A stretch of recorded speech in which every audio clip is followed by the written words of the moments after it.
10వ అధ్యాయము 20వ వచనం.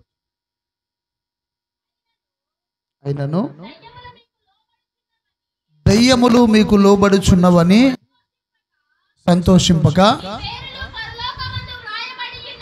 మీ పేర్లు పరలోకమందు రాయబడి ఉన్నవని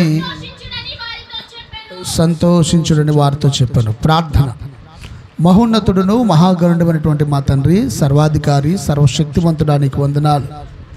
నిత్యము కోట్లాను కోట్ల దేవదూతల చేత పరిశుద్ధుడు పరిశుద్ధుడు పరిశుద్ధుడు అని కొనియాడబడుతున్న మా యేసయ్య నీకు వందనాలు. ఈ ఉదయ కాలంలో మరొకసారి క్రీస్తు రక్తమును చేతబూని నీ కృపా సింహాసనమును సమీపిస్తుండగా మా ప్రార్థన ఆలకించండి. ఇంతవరకు ప్రార్థన, పాటలు, కీర్తన, ఆరాధన, సాక్ష్యాలలో మీరు తోడై ఉన్నారు ప్రభువా. వాక్యము కొరకు ఆశ కలిగిన తట్టు చూస్తూ ఉండగా మీరే సియోనులో నుంచి అతి పరిశుద్ధమైన స్థలంలో నుంచి మాతో మాట్లాడండి అయ్యా. బలహీనుడు నీ దాసుడు నీ పక్షముగా నిలవబడుతుండగా నీ నోటి బొరగా వాడుకోండి. మీ సిలువు చాటును మరుగుపరిచి మీ ఆత్మచేత అభిషేకించి నీ నోటి బొరగా వాడుకొని మీరు మహిమ పొందమని, వాక్యము ధారాళముగా రాకుండా ఆటంకపరచు ప్రతి విధమైన చీకటి అంధకార దురాత్మ శక్తులను నజరుడైన యేసుక్రీస్తు నామమును బంధించి ఆజ్ఞాపిస్తూ వినగలిగిన చెవులను, గ్రహించగలిగిన హృదయం అనుగ్రహించి ప్రతి ఒక్కరిని వాక్యము చేత ఆశీర్వదించి మీరు మహిమ పొందమని యేసుక్రీస్తు నామమున ప్రార్థించి అడిగి పొందుకున్నాం పరమ తండ్రి. ఆమేన్. హల్లెలూయా. మంచిది ప్రియా దేవుని బిడ్డలారా. దేవుడు గడిచిన వారములన్నీ కాపాడి ఈ మే మాసములో ఈ చివరి పునరుద్ధానాన్ని అనుగ్రహించిన విధానాన్ని బట్టి ప్రభువును స్తుతిస్తూ ఉన్నాను.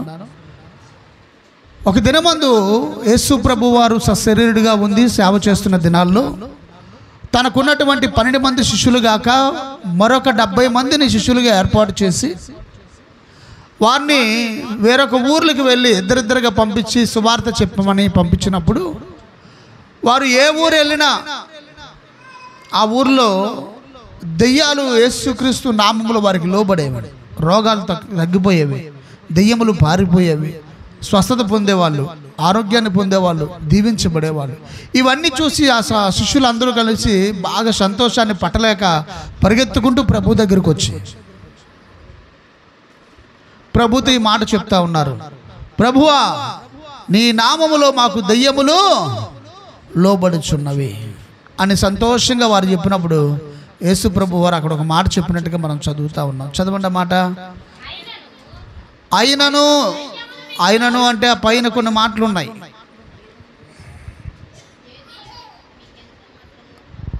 ఆయన సాతాను మెరుపు వలె ఆకాశం నుండి పడుట చూచితిని. ఇదిగో పాములను త్రేళ్లను త్రొక్కుటకు శత్రువు బలవంతుటి మీదను మీకు అధికారము అనుగ్రహించి ఉన్నాను. ఏది మీకు ఎంత మాత్రము హాని చేయదు. అయినను దెయ్యములు మీకు లోబడుచున్నవని సంతోషింపకుడు కానీ మీ పేర్లు పరలోకమందు రాయబడి ఉన్నవని సంతోషించిన వారితో చెప్పాను. హల్లెలూయా. ఈ విషయాన్ని బట్టి దైవ బిడలమైనటువంటి లేదా విశ్వాసులమైనటువంటి మనము బహు జాగ్రత్తగా ఉండాల్సినటువంటి విషయం. మన ఆత్మీయ జీవితంలో ఎన్ని శిఖరాలు ఎక్కినప్పటికీ, మన ప్రార్థన వల్ల ఎన్ని గొప్ప కార్యాలు జరిగినప్పటికీ, విశ్వాసము వల్ల అద్భుతాలు జరిగినప్పటికీ, దెయ్యాలు వెళ్ళిపోయినప్పటికీ, రోగాలు తగ్గిపోయినప్పటికీ, మన ప్రార్థనలకు తక్షణమే జవాబులు చూసినప్పటికీ మనం అతిశయపడడానికి కానీ సంతోషపడడానికి కానీ వీలు లేదు. ఎందుకనట, అసలు మన పేరు పరలోకంలో ఉందో లేదో, ఆ జీవ గ్రంథమందు మన పేరు రాయబడిందో లేదో. ఒకవేళ రాయబడినట్లయితే దానిని బట్టి మనం సంతోషించాలి తప్పితే మన సంతోషానికి తాత్కాలికమైన సాధారణమైన విషయాలకు సంతోషించడానికి వీలు లేదు. కాబట్టి ఖచ్చితంగా మన ప్రార్థనలో ప్రధానమైన ప్రార్థన ఏమై ఉండాలంటే, ప్రభువా నా పేరు జీవ గ్రంథమందు రాయండి.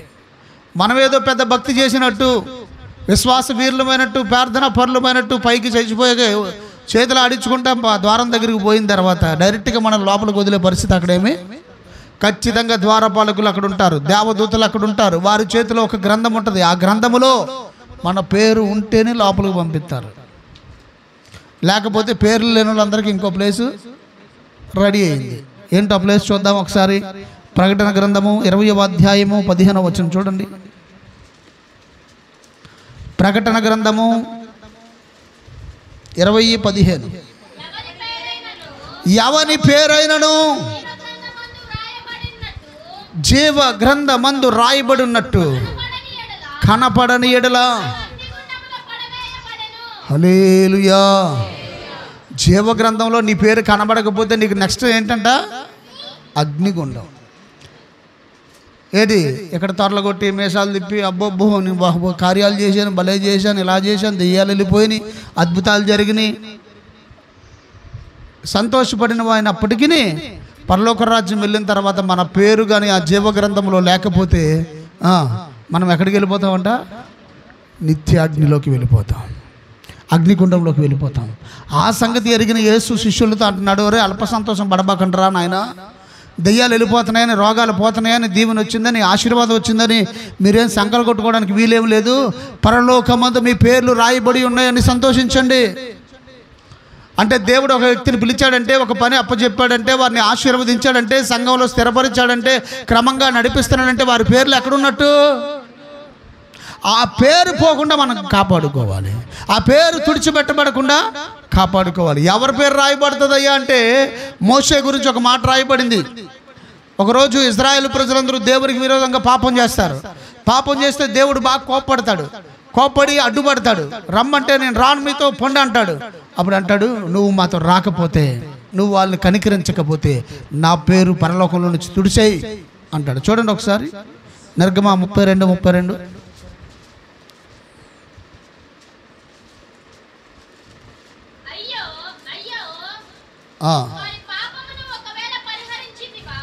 వారి పాపములు, ఎవరి పాపములు? ఇజ్రాయేలు పాపములు పరిహరించితివా? లేని ఎడల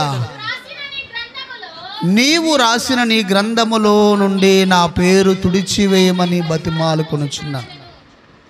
వాళ్ళు రాకపోతే నేను రావడం ఎందుకు? దండగా ఎన్నాళ్ళు వాళ్ళని నడిపించి వాళ్ళకి ముందుండి నాయకుడిగా ఉండి ఇంతగా కాపాడి నీ దగ్గరికి నడిపిస్తే ఈరోజు నువ్వు వాళ్ళని చంపేస్తానంటున్నావు, వేసేస్తానంటున్నావు, రానివ్వనంటున్నావు. ఆ కాడికి నా పేరు కూడా వద్దులే, పరలోకంలో తుడిచే. ఇంతకీ ఇక్కడ గమనించవలసిన విషయం ఏంటంటే మోషే పేరు అక్కడ రాయబడింది. హల్లెలూయా. ఎందుకు రాయబడింది? మోషేలో ఉన్న ప్రత్యేకత ఏంటి? మోషే పేరు మాత్రం ఎందుకు రాయబడింది అన్న విషయాలు ఈరోజు మనం తెలుసుకుంటాం. అలాగనే మనము కూడా మన ఆత్మీయ జీవితాలను కట్టుకుంటే మన పేరు కూడా నిశ్చయముగా పరలోక రాజ్యంలో రాయబడతాయి. ఇప్పుడు రండి హెబ్రీయులకు రాసిన పత్రిక 11వ అధ్యాయము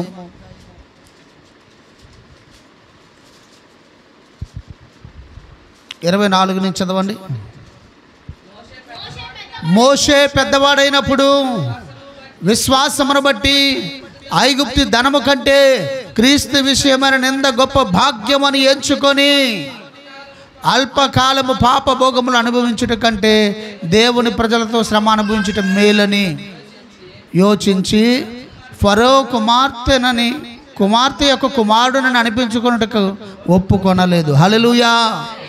మోషే అంటున్నాడు, నా పేరు పరలోకంలోంచి తుడిచేయి అంటే మోషే పేరు ఎక్కడ రాయబడింది అంటే జీవగ్రంథంలో రాయబడింది.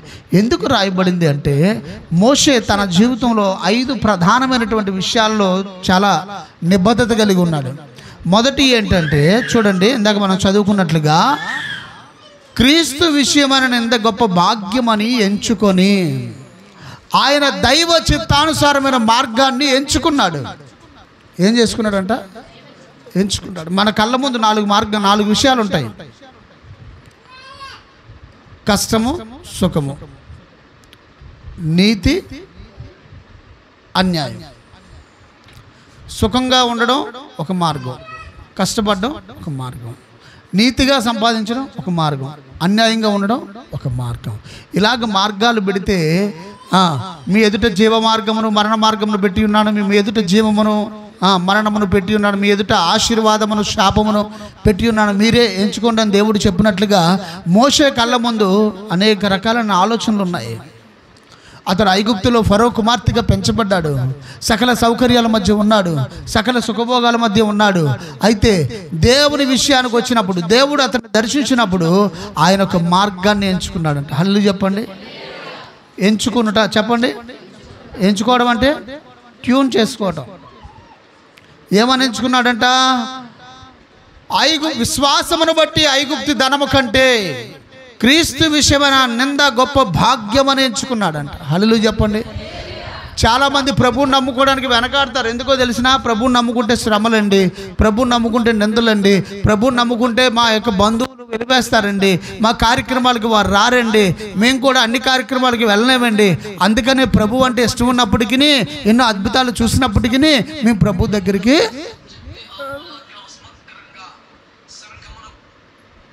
సైలెంట్లో పెట్టు.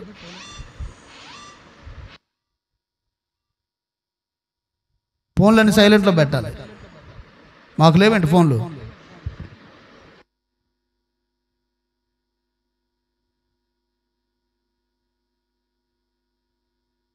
అని ప్రభు దగ్గరికి రాకుండా ఆగిపోతూ ఉంటారు. దేవుడు గొప్పవాడని, ఆశ్చర్య కార్యాలు చేస్తాడని, బ్రతుకులు మార్చేవాడని తెలిసినప్పటికీ కూడా ఆ క్రీస్తు మార్గాన్ని ఎంచుకోవడానికి ఇబ్బంది పడుతూ ఉంటారు.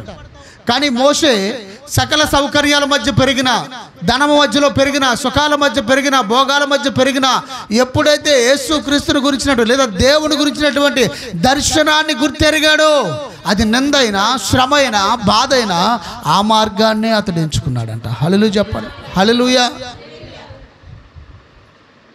లోకంలో నువ్వు ఏ మార్గాన్ని, ఏ మతాన్నైనా అన్వేషించు, ఏదైనా సమస్య వస్తే తగ్గొట్టుకొని బయటకు వచ్చేవచ్చు. కానీ క్రీస్తు మార్గంలో అది కుదరదు. ఓర్చుకోవాలి, సహించుకోవాలి, ప్రేమించాలి, దేవుని విషయాన్ని బట్టి మనం తగ్గించుకోవాలి అని దేవుని వాక్యాన్ని మనం ఏం చేస్తూ ఉంటుంది, మనల్ని మోల్డ్ చేస్తూ ఉంటుంది. ఇన్ని బాధలు ఉన్నాయని తెలిసినా, శ్రమలు ఉన్నాయని తెలిసినా, ఇరుకు మార్గం అని తెలిసినా కూడా మోషే వంటి మనస్సు కలిగిన వారు ఏం చేస్తారో తెలిసినా, క్రీస్తు మార్గాన్ని ఎంచుకుంటారు.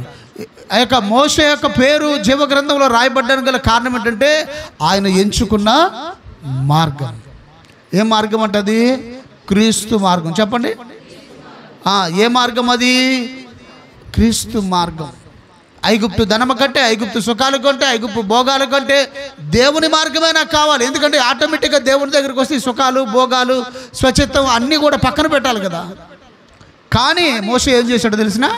క్రీస్తు మార్గాన్నే ఎంచుకున్నాడు.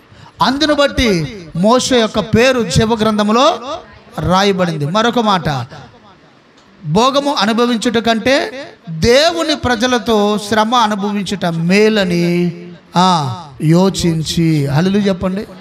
ముందు ఏం చేశాడు? ఎంచుకున్నాడు. సుఖం వద్దు, ఐగుప్తు ధనం వద్దు, పేరు ప్రఖ్యాతులు వద్దు, దేవుని పనే చేయాలి, దేవుని చిత్తమే చేయాలి, దేవుని మార్గంలో నడవాలి అని ఎంచుకున్నాడు మార్గాన్ని. ఆ మార్గంలో ఏమంటున్నాడు అక్కడ? దేవుని ప్రజలతో, అంటే ఐగుప్తులో ఉండి భోగాలు అనుభవించుట కంటే, సుఖము అనుభవించుట కంటే దేవుని ప్రజలతో శ్రమ అనుభవించుట మేలని యోచించి. అంటే దేవుని ప్రజల దగ్గర ఏముంటుందంట? ఖచ్చితంగా ఉంటుంది. దేవుని ప్రజలతో శ్రమ ఖచ్చితంగా ఉంటుంది. ఇశ్రాయేలు ప్రజలే దేవుని ఎరిగిన వారే, దేవుని మహిమను చూచిన వారే, దేవుని చేత విడిపింపబడిన వారే. కానీ మోషేని వాళ్ళు ఏం చేశారో తెలిసిన? శ్రమ పెట్టారు, గొనుక్కున్నారు, బాధించారు. ఏమంటే ఐగుప్తులు యువరాజుగా ఉన్నాడు కదా, లేదా రాజు అవ్వాల్సిన వాడు కదా, అన్ని అధికారాల మధ్య ఉన్నాడు కదా, ఈ తిప్పలు నాకు ఎందుకని అనుకోవచ్చుగా. తెలుసంట ఇన్ని శ్రమలు ఉంటాయని తెలిసే ఆలోచన చేశాడంట. ఈ ధనాల సుఖాలు వద్దులే, వాళ్ళతో శ్రమ అయినా పర్వాలేదని చెప్పి యోచన చేసుకున్నాడు. శ్రమల మార్గాన్ని మోషే ఎంచుకున్నాడు. హల్లు చెప్పండి. శ్రమల మార్గాన్ని మోషే ఎంచుకున్న దాన్ని బట్టి దేవుడు మోషే పేరుని జీవగ్రంథంలో రాశాడు. ఒకటి, క్రీస్తు మార్గాన్ని ఎంచుకున్నాడు. అందులో కూడా పై నుండే మార్గం కాదంట, శ్రమల. బాయ్, ఫోన్లు సైలెంట్లో పెట్టాలి. వినపడట్లేదా? సైలెంట్లో పెట్టుకోండి, లేదా స్విచ్ ఆఫ్ చేయండి. శ్రమల మార్గాన్ని ఎంచుకున్నాడు. ఒకటి, ట్యూన్ చేశాడు. రెండోది, యోచించాడు. శ్రమ అయినా పర్వాలేదు, కష్టమైనా పర్వాలేదు, నాకు ఆ మార్గమే. యేసుప్రభు అంటాడు కదా, ఇరుకు మార్గమును ప్రవేశించి పోరాడేవాడు అనేకులు, విశాల మార్గమును వెళ్ళేవారు ఎక్కువ మంది. ఇరుకు మార్గం అయినా కూడా దేవుని మార్గాన్నే ఏం చేశాడు? యోచించాడు. శ్రమలు ఉంటాయి, నిందలు ఉంటాయి, అవమానం ఉంటాయి, అయినా అదే కాదు. ఒకటి, ఆలోచన చేశాడు, ఎన్నుకున్నాడు. రెండోది, యోచించాడు. బాగా ఇబ్బందులు ఉంటాయి కదా, ఎందుకు వెళ్ళాలి అంటే పర్వాలేదు వెళ్ళాలి. అసలు నాకేం పని వాళ్ళతో ఒక మాట పడ్డాను, నాకేం పని ఆ పని చేయడానికి, నాకేం అవసరం, ఇలా అనుకోకుండా శ్రమైనా పర్లేదు, కష్టమైనా పర్లేదు, నిందైనా పర్లేదు, నాకు అదే కావాలని ఆలోచన చేసుకున్నాడంట గదిలో కూర్చొని.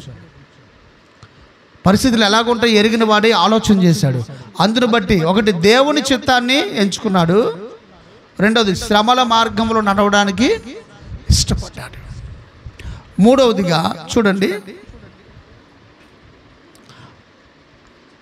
ఫరో కుమార్తె యొక్క కుమారుడని అనిపించుకున్నటకు ఒప్పుకొనలేదు. యాలయనగా అతడు ప్రతిఫలముగా కలగబోవు బహుమానమునందు దృష్టి ఉంచెను. ఒకటి దైవ చిత్తాన్ని ఎంచుకున్నాడు, శ్రమల మార్గాన్ని ఆలోచన చేశాడు, మూడోది ఈ రెండు ఎందుకు పడుతున్నావయ్యా శుభ్రంగా ఉండకంటే ఆయన దృష్టి అంతా ఎక్కడుందంట, కలగబోవు బహుమానము. హల్లెలూయా చెప్పండి, హల్లెలూయా. కొన్నిసార్లు ఇక్కడ మనం చేసే భక్తికి, ఇక్కడ మనం చేసే ప్రార్థనకి కొన్ని ఆశీర్వాదాలు దీవెనలు ఇక్కడ ఉంటాయి, కానీ నిజముగా నువ్వు చేసే భక్తికి, నువ్వు పడే కష్టానికి, నిందకి, అవమానానికి బహుమానం క్రీస్తుని బట్టి ఓర్చుకుంటూ వచ్చే బహుమానం ఎక్కడుందంటే అక్కడ ఉంది. నీ గురి అక్కడే ఉండాలి. ఇక్కడ వస్తుంది రాకపోతుంది, ఇక్కడ దేవుడు నీ అవసరాలు మాత్రమే తీరుస్తాడు సుమా, నీకు బహుమానం ఇచ్చేది అక్కడ. ఇక్కడేదో నీకు వచ్చిన ఆర్థిక సమృద్ధో, ఆరోగ్యమో, లేదా లాటరీ తగిలిందో, నీ కష్టాజితం ఆశీర్వదించబడిందో, నువ్వు దీవించబడ్డావు, ఇవన్నీ బహుమానాలు కాదు. ఇదంతా దీవెన, ఇది ఆశీర్వాదం మాత్రమే. కానీ నువ్వు ప్రభువుని నమ్ముకున్నందుకు, శ్రమల మార్గాన్ని ఎంచుకున్నందుకు, క్రీస్తుతో నడుస్తున్నందుకు నీకు బహుమానం ఉంది పైన. దాని మీద మనం దృష్టి ఉంచాలి. ఇప్పుడు నువ్వు శ్రమ పడినా, ఇప్పుడు నువ్వు ప్రార్థనకి వెళ్ళినా, ఇప్పుడు నువ్వు కన్నీరు గార్చినా, ఇప్పుడు నువ్వు ఉపవాసం ఉన్నా, ఇప్పుడు నువ్వు శ్రమలు సహించినా, నిందలు సహించినా, దేవుని వాక్యమును బట్టి నువ్వు నిలబడుతున్నది దేనికయ్యా అంటే కలగబోవు బహుమానముల గురించి. అదే పౌలు అంటాడు కదా, చూడండి ఒకసారి మొదటి తిమోతికి రాసిన పత్రిక 4వ అధ్యాయం 7వ వచనంలో,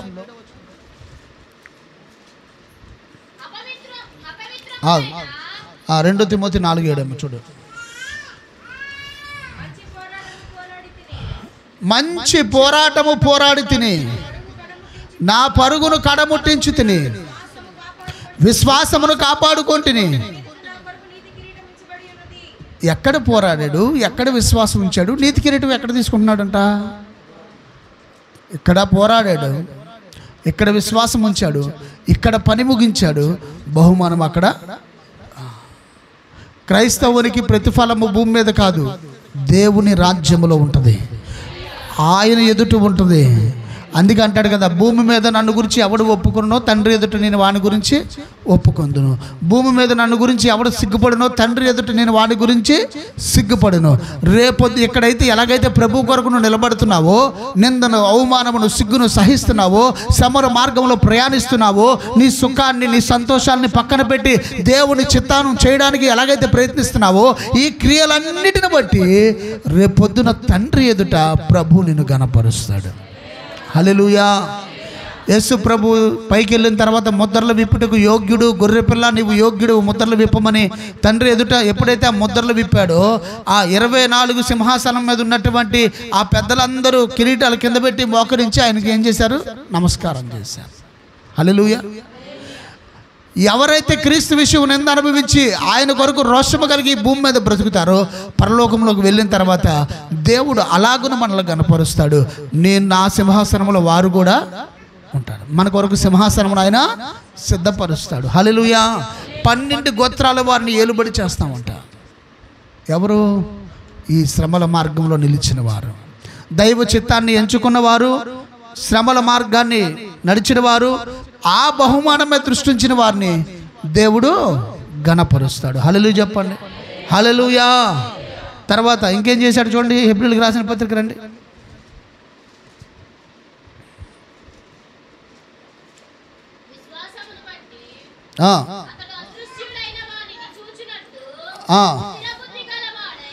స్థిర బుద్ధి గలవాడై రాజాగ్రహమునకు భయపడక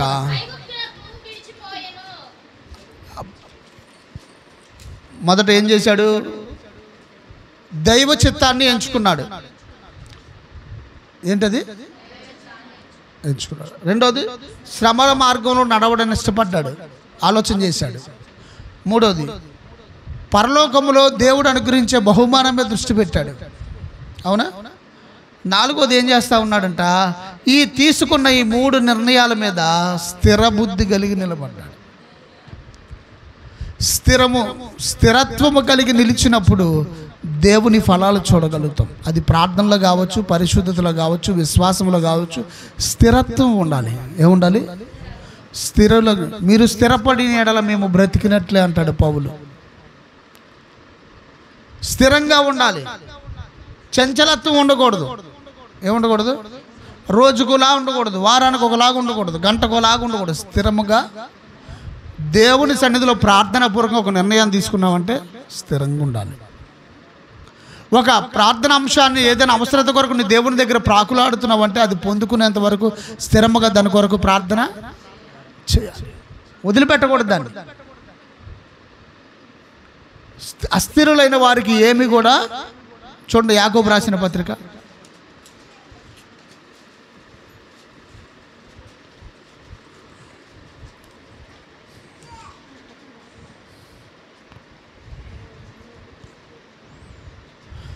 1:7 చూడండి.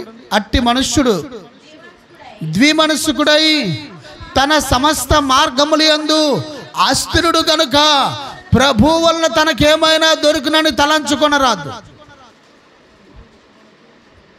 ఏ మనుష్యుడంట? దివ్యమనస్కుడు. చెప్పండి, దివ్య మనసు అంటే ఎంతమంది దగ్గర ఉన్నారు? 2 మనసులు. నాకు ఒకే మనసు ఉందా? 2 మనసులా? 2 మనసులు అంటే అర్థం చెప్పండి.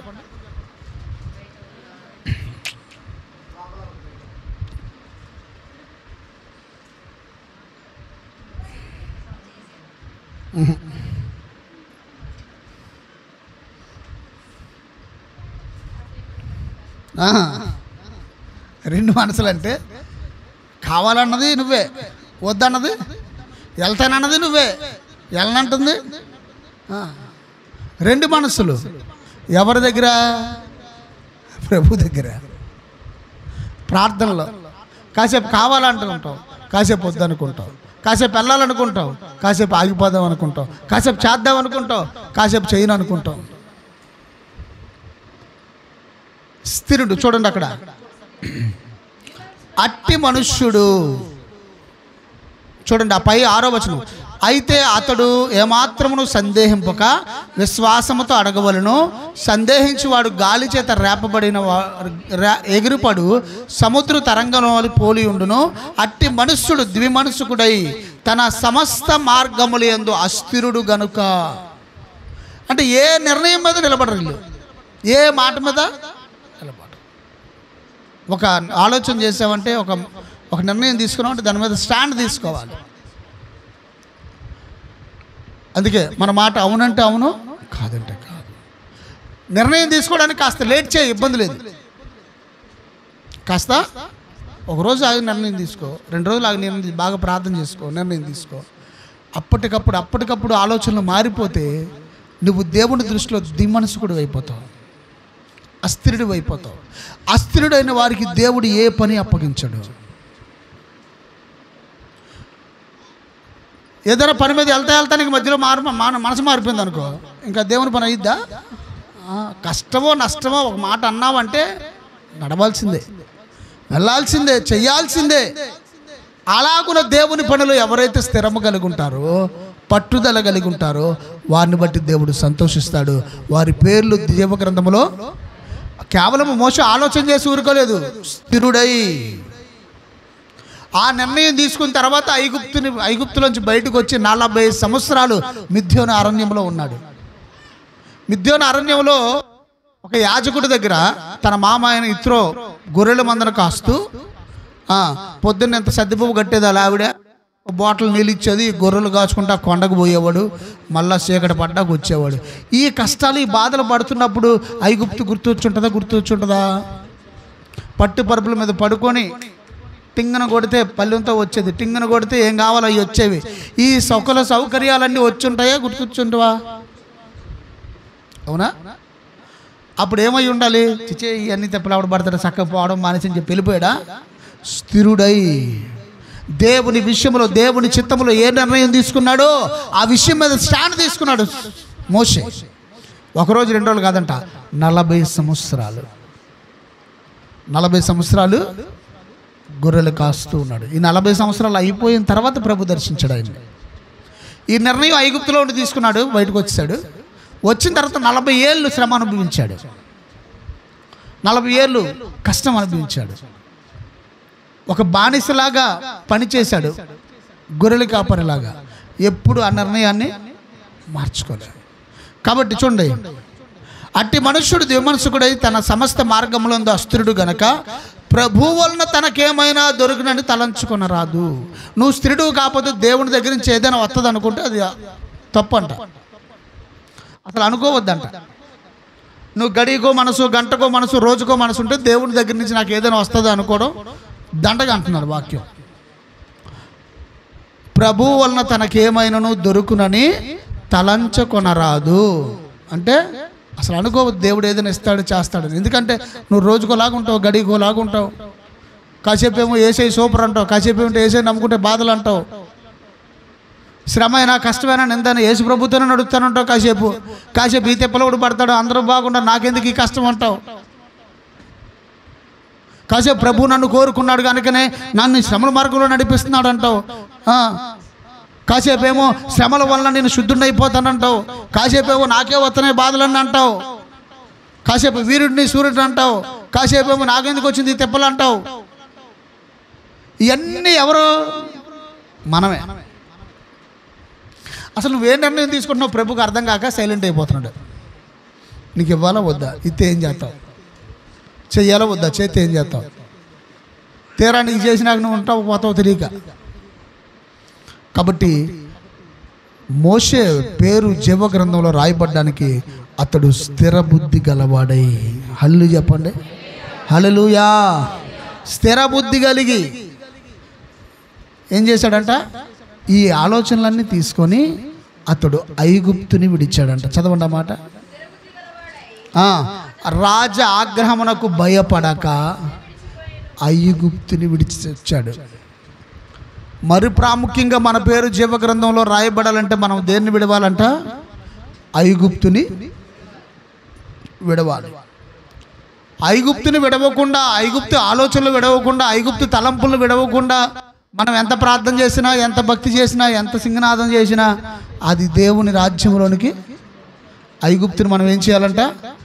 విడిచిపెట్టాలి. ఐగుప్తులోంచి ముందు వెలుపలకి మనం ఎవరినైనా విడిపించాలంటే ముందు మనం ఏం చేయాలి చెప్పాలి? విడిపించబడాలి. మనం చాలాసార్లు ప్రభు నా కుటుంబాన్ని రక్షించు, నా భర్తను రక్షించు, నా భర్తను విడిపించు, నా బిడ్డలను విడిపించు, నా కుటుంబాన్ని విడిపించు అంటామే. ముందు నువ్వు విడుదల పొందావా? ఐగుప్తులో ఉన్న జనమును బయటికి తీసుకురావాలంటే ముందు మోషే బయటికి రావాలి. నీ ద్వారా నీ కుటుంబం రక్షించబడాలంటే ముందు నువ్వు రక్షించబడాలి, ముందు నువ్వు విడుదల పొందాలి, ముందు నువ్వు కృప పొందాలి, ముందు నువ్వు దేవుని సన్నిధిలో స్థిరుడువు కావాలి. స్థిరుడువైన నువ్వు ప్రార్థించినప్పుడు నీ ప్రార్థన ఆలకించి దేవుడు అద్భుతాలు చేస్తాడు. 40 సంవత్సరాలు ట్రైనింగ్ తీసుకుంటే ఒక్క రాత్రిలోకి బయట తీసుకొచ్చాడంట. 6 లక్షల మందిని ఒక్క రాత్రిలోగా మోషే ద్వారా దేవుడు బయటికి తీసుకొచ్చాడు. ఎందుకు? స్థిరత్వమును బట్టి, ఆయన తీసుకున్న నిర్ణయాన్ని బట్టి, ఆయన ఎంచుకున్న మార్గాన్ని బట్టి. ఆయన ఈ శ్రమలు, నిందలు, అవమానాలు, మోషే ఎంతమందికి మేలు చేసి ఉంటాడు చెప్పండి? ఎన్ని తగాదాలు తీర్చి ఉంటాడు? 6 లక్షల మందికి ఒక ఆయనే న్యాయాధిపతి, ఒక అతనే ప్రవక్త. ఏ గొడవ వచ్చినా ఆయనే చేయాలి, సమస్య పరిష్కరించాలి. ఇన్ని తిప్పలు పడి అరణ్యంలో నడిపించి, వారికి దేవునితో పోరాడి, వారికి తిండి పెట్టి నీళ్ళు ఇచ్చి నడిపిస్తే చివరికి ఆయన ఏమన్నారో తెలిసిన? బహుగా శోధించారంట. శోధించిన దాన్ని బట్టి అతడు ఎక్కడా కూడా తప్పిపోలేదు. దేవుని సన్నిధిలో స్థిరుడిగా దేవుని చేత సాక్ష్యము పొందాడు. ఏమని పొందాడు? సంఖ్యాకాండము 12:7 చదవండి.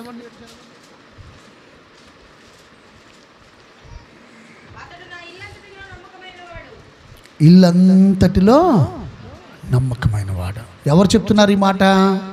అహరోన్ చెప్పట్లే, మిరియాం చెప్పట్లే, మనుషులు కాదు, సాక్షాత్తు తండ్రి అయిన దేవుడు మోషే గురించి అహరోనుకును మిరియాముతో మాట, ఇతడు నా ఇల్లంతటిలో నమ్మకమైన వాడు, నా ఇల్లంతటిలో నమ్మకమైన వాడు. తర్వాత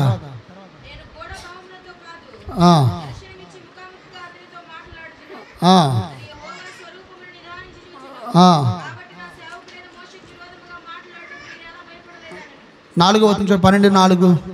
యెహోవా ఆ మాట వినెను, మోషే భూమి మీద ఉన్న వారందరిలో మిక్కిలి సాత్వికుడు. ఒకటి సాత్వికుడట, రెండోది నమ్మకస్తుడట. ఈ 2 మాటలు ఎవరు చెప్తున్నారు మోషే గురించి? దేవుడే చెప్తున్నాడు. ఎందుకని? అతడు దైవ చిత్తాన్ని ఎంచుకున్నాడు. మన కళ్ళ ముందు చాలా అవకాశాలు ఉంటాయి. మన కళ్ళ ముందు చాలా అవకాశాలు, కొన్ని తెలిసి పప్పులో కాలేస్తాం మనం. ఏంటది? దానికి ఏదైనా కక్కుర్తి కారణం కావచ్చు, మరేదైనా కారణం కావచ్చు, తెలిసి పప్పులో. కానీ మోషే ఏం చేశాడు? దైవ చిత్తాన్ని ఎంచుకున్నాడు. మన జీవితాల్లో చాలా ఆలోచనలు, చాలా మార్గాలు, చాలా ముందుంటాయి. ఏది ఎంచుకోవాలన్నది మన చేతిలోనే ఉంది. దేవుడు నిన్నేం బలవంతం పెట్టడు. ద్వితీయోపదేశ కాండంలో మాట ఉంటుంది చూడండి. ద్వితీయోపదేశ కాండము 15:30.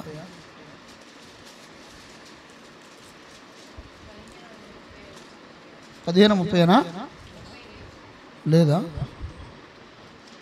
30:15 చూడండి.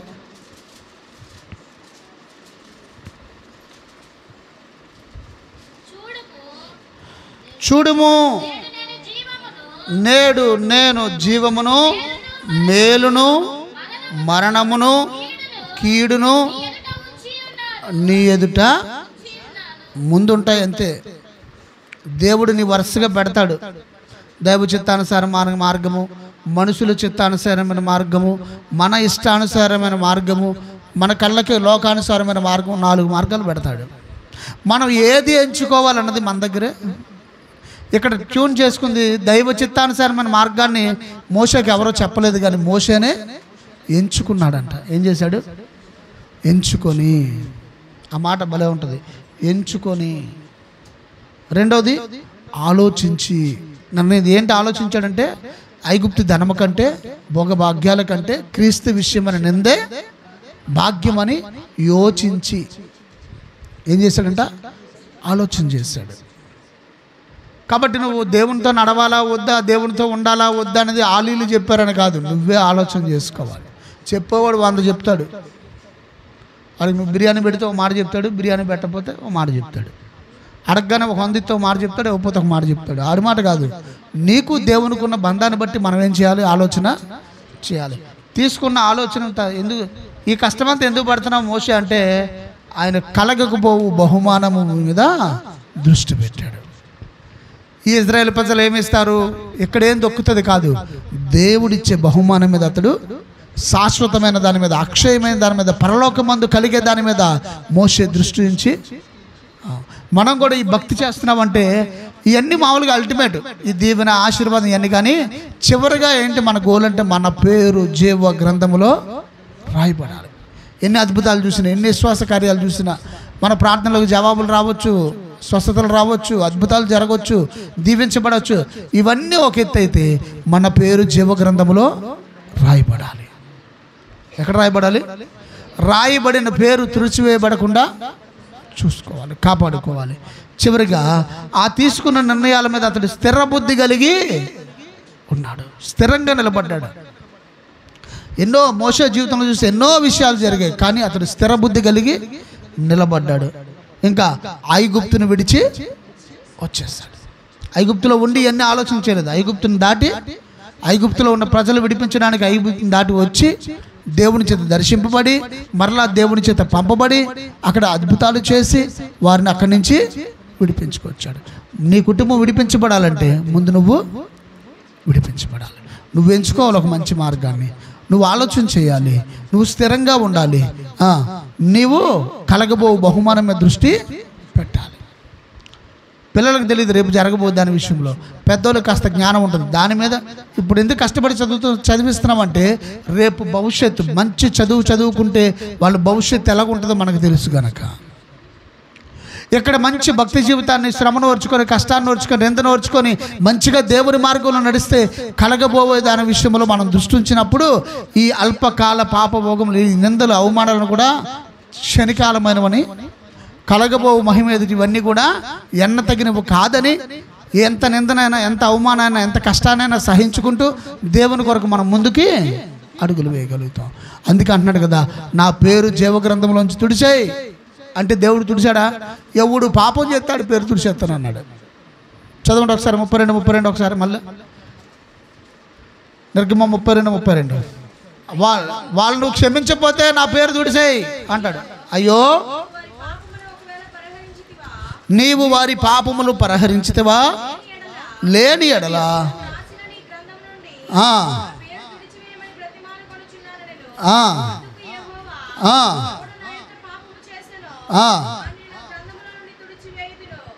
అంటే మన పేర్లు రాయబడతాయి, తేడా చేస్తే ఊడిపోతాయి కూడా. రాయబడిపోయింది అని కొట్టుకోవడానికి లేదు. రాయబడిన పేరు చివరిదాకా మనం ఏం చేయాలి? కాపాడుకోవాలి. నా పేరు తుడిచే మహాప్రభు అని గోలెత్తి పెడుతున్నా కూడా నీ పేరెందుకు నేను తుడుతాను? ఎవడు పాపం చేస్తే వాళ్ళు పాపం చేస్తే నీ పేరెందుకు తుడవమంటావు? నేను వాళ్ళ పేరు తుడుతాను అన్నాడు ఆయన. అంటే రాయబడ్డం ఎంత ముఖ్యమో అది కాపాడబడాలి నిత్యంగా. అందుకే ప్రతిరోజు అనుదిన శుద్ధీకరణ, దేవుని పాదాలు పట్టుకొని భక్తుడైన దావీదు అంటాడు, దేవా నీ సన్నిధిలో నుంచి నన్ను త్రోసివేయద్దు, నీ ఆత్మను నా నుండి తీసివేయద్దు. ఎంత విలవిలలాడిపోయాడో దేవునికి విరోధంగా పాపం చేసామని చెప్పగానే దావీదు. అదే సౌలు చూడు, దేవుని ఆత్మ వదిలిపోయినా ఏ బాధ లేదు, ఎప్పుడు దావీదు పొడుద్దామా అని ఇదే బాధ. ఆత్మ పోద్దేమో అని ఒక్కసారి కూడా బాధపడలేదు, పోయిన తర్వాత కూడా బాధపడలేదు. ఎవరు? సౌలు. నువ్వు పాపం చేసావు, నాకు విరోధంగా పాపం చేసావంటే అంటే దావీదు మోకరించి, అయ్యో దేవా నీవు నా సన్నిధిలో నుంచి నన్ను త్రోసివేయద్దు, నీ ఆత్మను నా నుంచి తీసేస్తాడేమో అని అనుమానంతో ఊడిపోయినా కూడా తెలియలేదు దీనికి. దేవుని ఆత్మ సవులు విడిచిన ఆ సంగతి ఆయనకి తెలియకపోయాను. కొంతమందికి సొయ్యి ఉండదు, అసలు ఆత్మీయంగా ఉన్నామో లేదో, దేవుని సన్నిధిలో ఉన్నామో లేదో, క్రమంగా ఉన్నామో లేదో, తప్పిపోయామో లేదో సొయ్యి ఉండదు. సవులకి సొయ్యి లేదు. కాబట్టి మన పేర్లు జీవగ్రంథమందు రాయబడాలి. ఒకవేళ రాయబడకపోతే అగ్నిగుండంకి వెళ్ళిపోతాం మనం. హల్లెలూయా. కాబట్టి ఇప్పుడు దేవుని బిడ్డలారా, మోషే వలె దేవుని చిత్తాన్ని ఎంచుకోవాలి. శ్రమణ విషయమై శ్రమల మార్గంలో నడవాలి. కలగబో ఉన్నతమైన బహుమానం గురించి దృష్టి ఉంచాలి. స్థిరబుద్ధి కలిగిన వారమై ఉండాలి. ఐగుప్తుని విడిచి రావాలి. మోకరించండి, ప్రార్థన చేసుకుందాం. స్థిరంగా ఉంటున్నావా? నువ్వు చెప్పిన మాట మీద నీవే నిలబడలేని స్థితిలో ఉంటున్నావా? చంచలుడిగా ఉంటున్నావా? యాకోబు కొడుకుల్లో ఒక ఆయన ఉంటాడు. యాకోబు కొడుకుల్లో ఒక కొడుకు పేరు, నీవు చంచలుడిపై ఉంటున్నావు అని గద్దిస్తాడు తన తండ్రి. ఈరోజు నువ్వు చంచలుడిగా ఉన్నావా? దేవుని సన్నిధిలో ప్రార్థనా పూర్వకంగా ఒక నిర్ణయాన్ని తీసుకొని ఆ రీతిగా నడవాలి కదా, ఆ రీతిగా ఉండాలి కదా.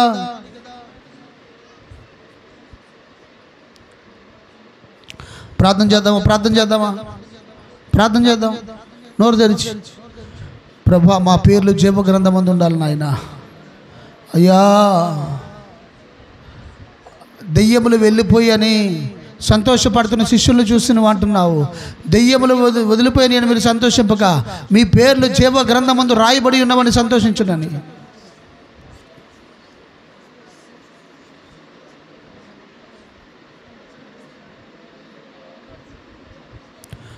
ప్రార్థన చేద్దాం. నోరు తెరుద్దాం. మన బిడ్డలు విడిపించబడాలంటే, మన కుటుంబం విడిపించబడాలంటే ముందు మనం విడిపించబడాలి. ముందు ఐగుప్తులోంచి బయటికి మనం రావాలి.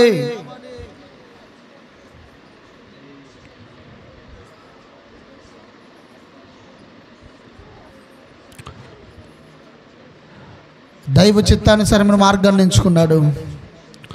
శ్రమల మార్గాన్ని ఆలోచన చేశాడు. కలగబో బహుమానం మీద దృష్టి ఉంచాడు.